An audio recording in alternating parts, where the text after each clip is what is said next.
As people flock to the Williston area for work, finding a place to live is often much more difficult than they imagined.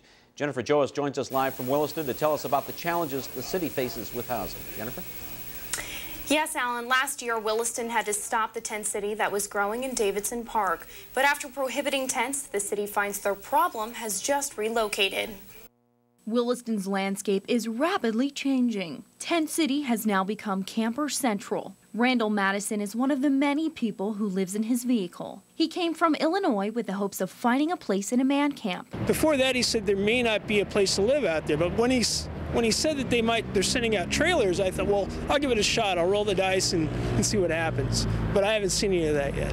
The problem is man camps, hotels, and even apartment complexes are contracted out to specific oil companies. So those looking for work are living in parking lots and city streets. It has changed, but we still have the issue of people that are still looking for housing, and hopefully that catches up here soon. That hope is shared citywide. As building permits near $300 million this year, the city was hoping the tent city issue would dissipate. I was hoping that we would start to make some progress on the housing in 2011.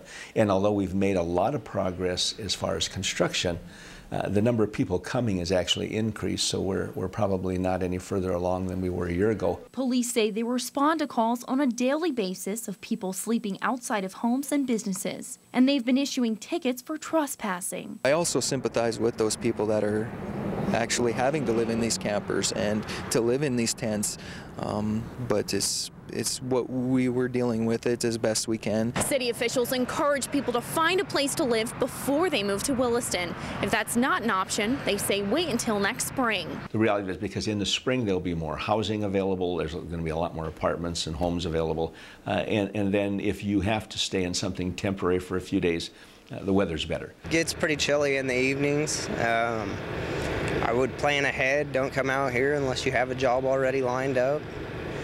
It's not worth coming out here and waiting in line.